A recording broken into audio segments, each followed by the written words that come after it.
Friend, आपका स्वागत है pre knowledge with Ankit YouTube channel पर।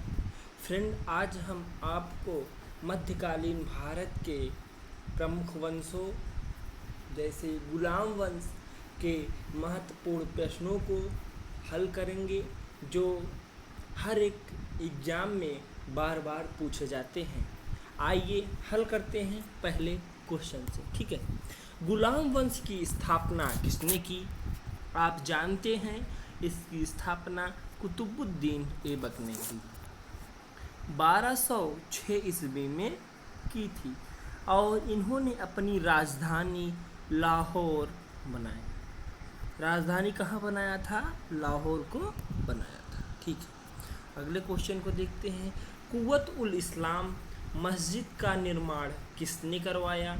आप जानते हैं इसका निर्माण कुतुबुद्दीन ऐबक ने करवाया। अगर और देखें तो कुतुब मीनार का, ठीक है, और 2.5 दिन का झोपड़ा का निर्माण कुतुबुद्दीन ऐबक ने करवाया। अगले क्वेश्चन को देखते हैं। नालंदा विश्वविद्यालय को किसने ध्वस्त किया? बख्तियार खिलजी ने। अगला क्वेश्चन देखते हैं। इक्ता प्रथा किसने चलवाई? आप जानते हैं इक्ता प्रथा की शुरुआत इल्तुतमिश ने की थी। इल्तुतमिश जो है गद्दी पर 1211 में बैठता है ईस्वी में, ठीक है, और यह 1236 ईस्वी तक गद्दी पर राज करता है। उसके बाद इसकी मृत्यु हो जाती है। ठीक है, अगला क्वेश्चन। सबसे पहले शुद्ध अरबी सिक्के किसने जारी किए? आप जानते हैं इल्तुतमिश ने सबसे पहले शुद्ध अरबी सिक्के जारी किए। ठीक है, अगले क्वेश्चन को देखते हैं।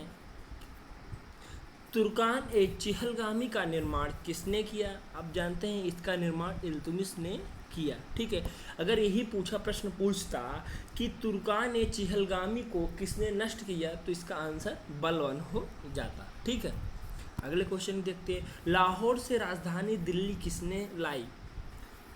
तो आप जानते हैं इल्तुतमिश ने राजधानी लाहौर से दिल्ली को स्थानांतरित किया। अगला क्वेश्चन देखते हैं। सिजदा एवं पैबोज प्रथा की शुरुआत किसने की? आप जानते हैं इसकी शुरुआत बलबन के शासनकाल में हुई। अगला क्वेश्चन। लौह और रक्त की नीति किसने अपनाई? आप जानते हैं लौह और रक्त की नीति बलबन ने अपनाई। ठीक है, अगले क्वेश्चन देखते हैं। नौरोज़ त्योहार की शुरुआत किसने की? इस त्योहार की शुरुआत बलबन ने की। अगले क्वेश्चन को देखते हैं। अमीर खुसरो और अमीर हसन किसके दरबार में रहते थे? बहुत ही इंपॉर्टेंट क्वेश्चन। बलबन के दरबार में रहते थे। अगला क्वेश्चन देखते हैं। इल्तुतमिश का पुत्र कौन था? इल्तुतमिश का पुत्र रुकनदीज फिरोज। ऑप्शन 4 डी इसका राइट होगा। ठीक है, अगले क्वेश्चन को देखते हैं। बलबन का वास्तविक नाम क्या था? फ्रेंड, बलबन का वास्तविक नाम बहाउद्दीन था। अगले क्वेश्चन देखते हैं। रजिया सुल्तान ने किसे अमीर आखूर नियुक्त किया?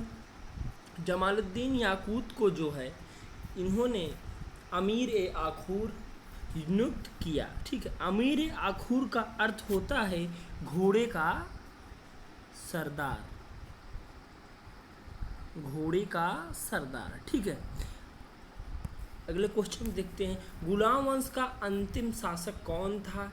इस वंश का अंतिम शासक सैमुद्दीन कैमुअर था।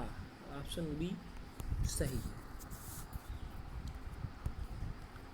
अब थोड़ा हम इसके विषय में इस वंश के विषय में एक शॉर्ट समरी टाइप थोड़ा डिटेल लेंगे। आइए देखते हैं। कुतुबुद्दीन ऐबक 1206 से 1210 ईस्वी तक इस वंश का शासक था। इसने राजधानी लाहौर बनाता है, राजधानी को लाहौर बनाया। ठीक है, उसके बाद कुव्वत उल इस्लाम, कुतुब मीनार, 2.5 दिन झोपड़े का निर्माण करवाया। 1210 में इसकी मृत्यु चौगान खेलते समय हो गई। उसके बाद इसका अयोग्य पुत्र आराम शाह गद्दी पर बैठता है, जो एक बहुत ही अयोग्य शासक था। तो इसको हटाकर इसका गुलाम या दामाद, गुलाम या दामाद कहिए, इसका या गुलाम भी था और दामाद भी था। जब कुतुबुद्दीन ऐबक की मृत्यु होती है उस समय इल्तुमिश जो है बदायूं का गवर्नर था। फिर बाद में 1211 ईस्वी में आराम शाह को हटाकर वह जो है शासन करने लगता है। उसके बाद जब 1236 ईस्वी में इसकी मृत्यु हो जाती है तो रुकनुद्दीन फिरोज इसका पुत्र गद्दी पर बैठता है, जो अपनी माता शाह तुर्कान की छाई में रहता है। उसके बाद चूँकि इल्तुमिश चाहता था कि उसकी बेटी रजिया सुल्तान जो है शासन करे, बाद में 1236 से 1240 तक रजिया सुल्तान शासन करती है। उसके बाद बहराम शाह 1240 से 1242 के मध्य शासन करता है। और देखें अगर तो इसके बाद नसरुद्दीन महमूद जो है 1246 ईस्वी में गद्दी पर बैठता है। ठीक है, यह जो है टोपी सीकर जो है जीवन निर्वाह करता था। यह एक ऐसा शासक था। बलबन ने अपनी बेटी का विवाह इसी के साथ नसरुद्दीन महमूद के साथ कर दिया था। बाद में 1266 ईस्वी में बलबन जो है राजगद्दी पर बैठ जाता है। इसने जो है तुर्कान चिहलगामी का विनाश कर देता है, सिजदा और पैबोस प्रथा की शुरुआत करता है, नौरोज़ त्यौहार को शुरू करता है, लौह और रक्त की नीति अपना लेता है। नसरुद्दीन महमूद ने बलबन को उलूग खां की उपाधि दी। ठीक है, उसके बाद इसका अंतिम शासक कैमूर्स होता है। इसकी मृत्यु के बाद इस वंश का पतन हो जाता है। ठीक है, मिलते हैं नेक्स्ट वीडियो में। चैनल को लाइक, सब्सक्राइब और शेयर करना ना भूलें। ठीक है फ्रेंड।